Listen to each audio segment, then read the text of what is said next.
NATO has to be able to operate on the sea, over the sea, and also under the sea. If you were an old historian, you'd say maritime power is huge warships giving influence, gunboat diplomacy and all the rest of that. I see it now as very different. We have a real enemy and a real aggressor. All nations' navies are the epitome of a nation's capability and resolve for conflict prevention. And the NATO Rapid Reaction Force, I think, describes that conflict prevention.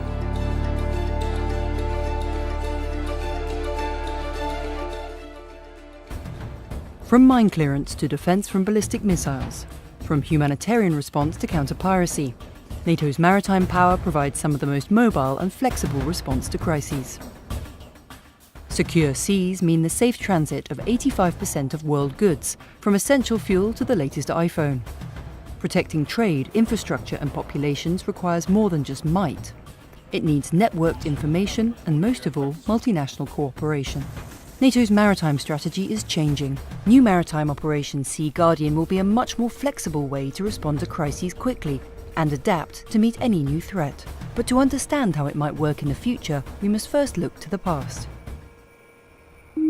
Operation Sea Guardian builds on two of NATO's largest and most successful maritime operations: Anti-Piracy Operation Ocean Shield in the Horn of Africa and Anti-Terrorism Operation Active Endeavour in the Mediterranean. They've both demonstrated years of capable networked intelligence sharing that has almost eradicated the danger to merchant shipping in these areas. Merchant vessel Pollux, this is NATO warship Foxtrot 220 calling you channel 16, over. In the Mediterranean Sea, multinational ships have been conducting the maritime equivalent of checkpoints since 2001, challenging shipping to prove they are who they say they are, helping to prevent illegal shipping and trafficking, which could fund criminal networks, including terrorism.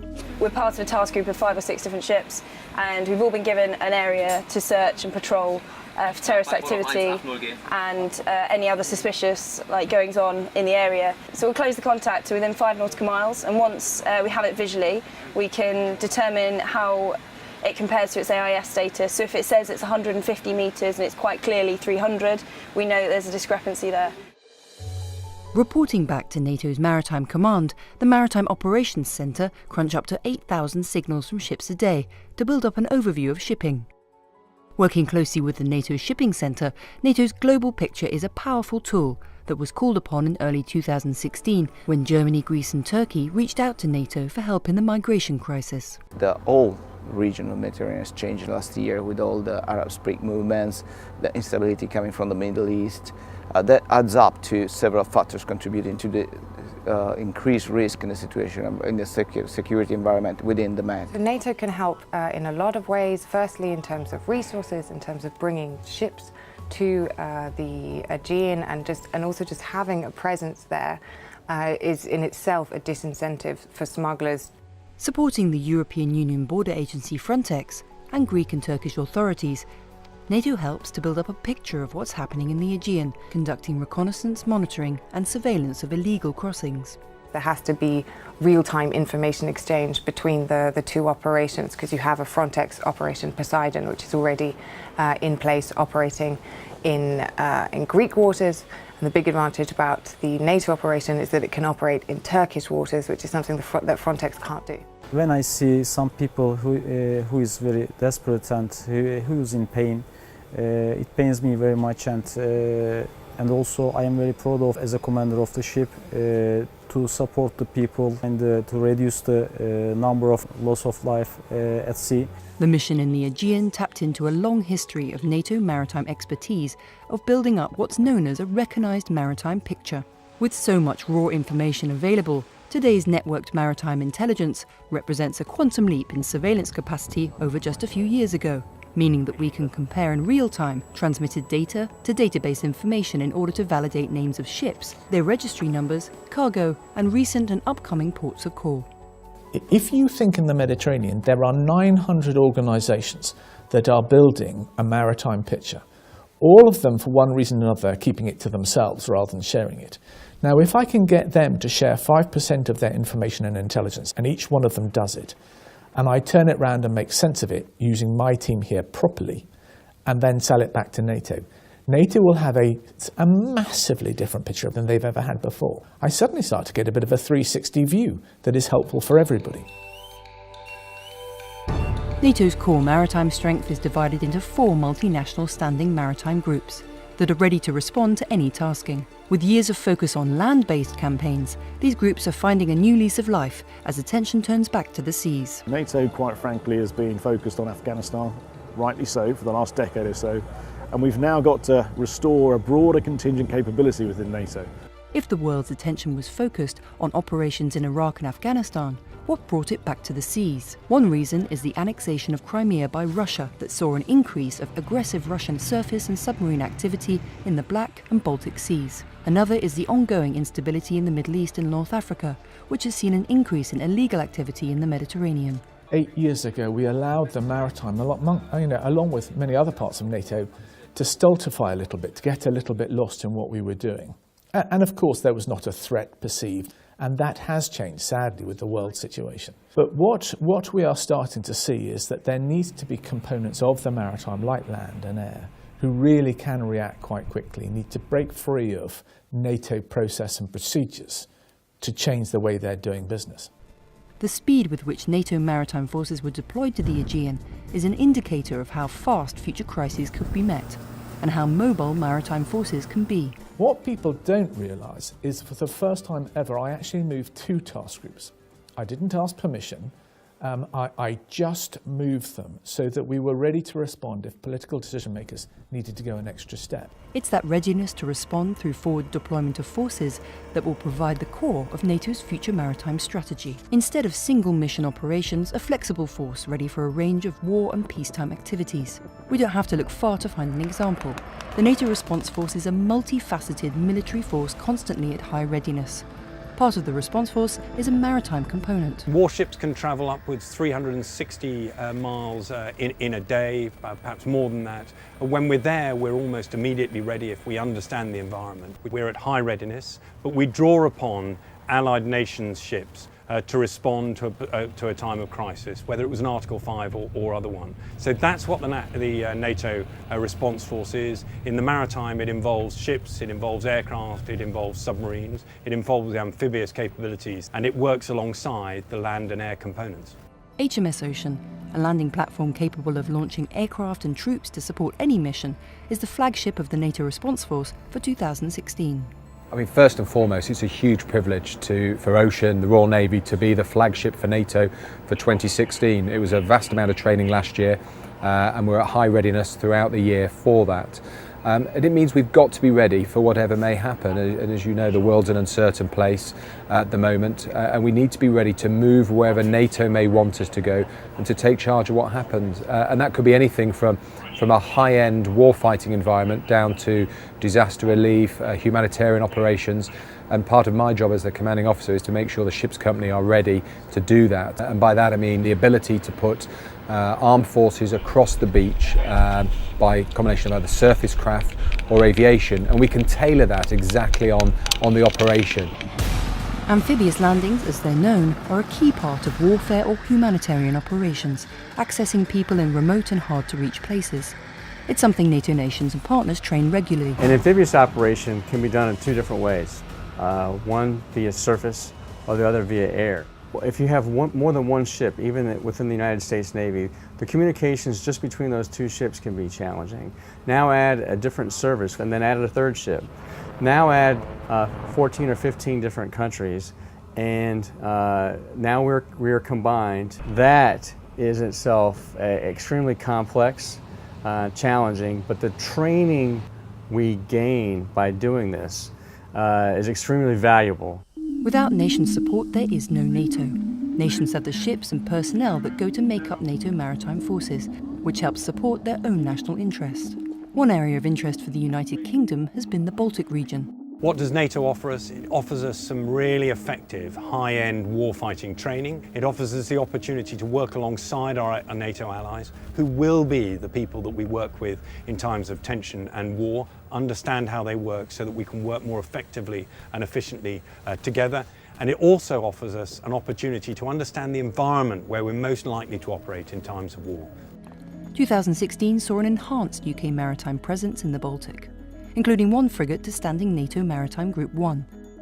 It is unfortunate that over the last few years we have seen an emerging rather than a receding threat from a very capable armed force within Russia. So one of the areas where it is critical that we as a Royal Navy, as part of NATO alongside our allies, train together, is to be able to respond, to provide reassurance to those nations that are closest to Russia.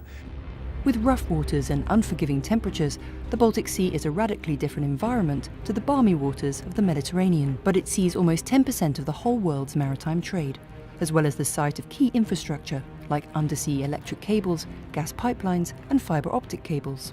Our prosperity and security is dependent upon global trade and the access to the oceans and those maritime agreements that allow access to those oceans. Since the annexation of Crimea, energy security has become a priority for countries who traditionally rely on Russia for their energy needs. In 2014, the first floating terminal liquefied natural gas, or LNG barge, with the symbolic name of Independence, was commissioned in Lithuania. It has the capacity to supply 4 billion cubic meters of gas annually, supplying not only Lithuanian needs, but also about 80% of the total demand of the Baltic states, taking away the need to rely on Russia. Baltic neighbour Poland has also invested in the LNG option, and in Finland, active expansion of LNG is also expected over the next few years, using seaports to handle large gas tankers. It's not only about economics. For us, first of all, energy security is about politics. It's about enhancement of our transformation from one political system to another, that nobody could manipulate or abuse dependency and to try to kind of ruin our political system, because this is not about energy. First of all, this is about political stability, about democracy, and the stronger we are economically, the stronger we are politically. With energy security at the forefront of many nations' minds, keeping the Baltic safe, open and free is a priority. Baltic seaports also see thousands of NATO troops and equipment deployed for exercises, committed to enhancing Baltic defence and deterring potential aggression. Annual exercise BALTOPS provides an opportunity for NATO forces to practice amphibious landings, mine clearance and anti-submarine warfare. But it also welcomes non-NATO countries like Sweden and new participant Finland to improve methods of working together in a crisis. BALTOPS is a major exercise in a part of the world that we're really concerned about. The exercise is demanding, but the exercise will come out having trained up a range of different navies in a way that they haven't enjoyed for some time. It's work with partners across the seas that helps NATO project stability beyond its borders and takes us back south, almost back to the Mediterranean. The Black Sea is home to NATO nations Romania, Bulgaria and Turkey, and also NATO partners Ukraine and Georgia. It also hosts Russia's Black Sea Fleet, which has grown significantly since the annexation of Crimea. In order to see how important it is, just look at the map. You can see the Black Sea is bordered by allies, by partners, and the Black Sea is connected to the Mediterranean, which is connected to the wider ocean and waterways. So that's the reason Black Sea remains crucial for NATO, and we want to make sure to be here in the Black Sea whenever it's possible with our standing naval groups. Turkey, Romania, Bulgaria, Georgia and Ukraine all have a very good picture of what's happening in the Black Sea. Is the Black Sea a war zone? No, of course it's not. But it worries us because we don't understand Russian behaviour amongst everything else. Georgia, a NATO partner, has no dedicated navy and relies on a small coast guard to protect its coastlines. 20% of its territory has been occupied by Russia since 2008. Georgia is a littoral country. We have sea, and it means that we have threat from sea also. After occupation of Crimea, this military and military-political balance in Black Sea absolutely changed. Black Sea countries need additional and other kind of security measures and security formats. And I think that in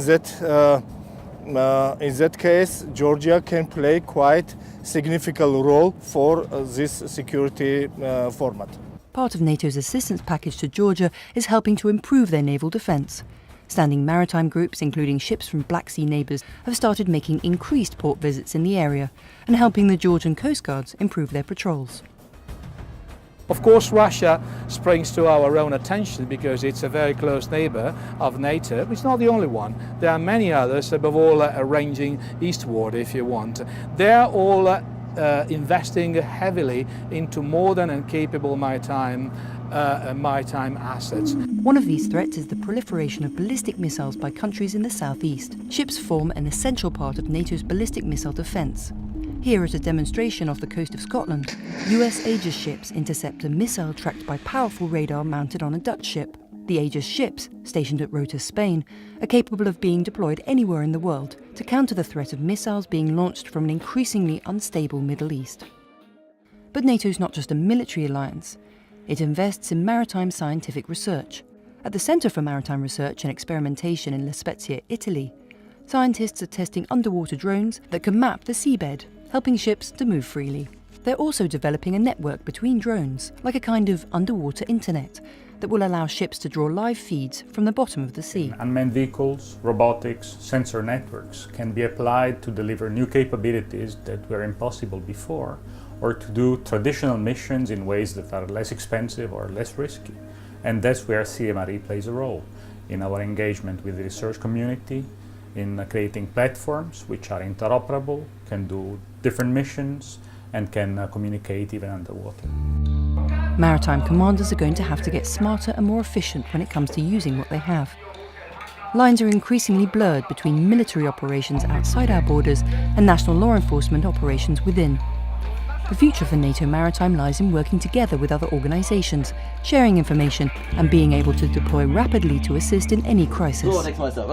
Maritime capabilities, if you just compare with land, sometimes even air, their own characteristic is every investment is a very long-term investment. So you cannot just make it happen in months when the necessity arises. You have to be ready years in advance with the planning, with the right capabilities at sea, and you have to have the right mix of them. Theatre anti-submarine warfare and anti-submarine warfare in the round is one I think we need to polish back, and we're doing that very aggressively. There are new weapon systems and new tactics and procedures that other people are using, whether you're Russia or Daesh, which we need to get on top of and get ahead of. So where might NATO be headed in the future? I think the Aegean activity was a real illustration of where we may be going. There was great concern over the movement of people and going through Turkey into Greece. That was raw, hard politics and nothing to do with me. But once they made the decision, we moved a task group in 18 hours and had a task group on the ground doing its business within 24 hours. Whatever the threat or crisis, NATO needs to be ready, but the main challenge is knowing what that threat might be. While NATO navies must maintain their traditional naval mission capabilities, intelligence gathering and sharing, and high readiness and flexibility are skills far more adaptable to future threats than would be a torpedo or an anti-ship cruise missile. In the meantime, NATO's maritime community will continue to perfect the tactics to make the maritime environment as unwelcoming as possible to those who would disrupt safe and free seas. I think the threat is coming closer and closer to our backyard. When people can see film footage of Russian submarines fitted with very powerful missile systems heading down the North Sea and heading into the Mediterranean and into the Black Sea, that worries them, and it needs to worry them. You can detect how people are happy that when this kind of ships and this kind of NATO visitors coming. It means that we continue moving right direction, and our interoperability with NATO it's become more and more deeper and wider. What NATO has to be is relevant. We have to determine our role in that, noting that we don't own the solutions entirely militarily, but we can certainly contribute to them.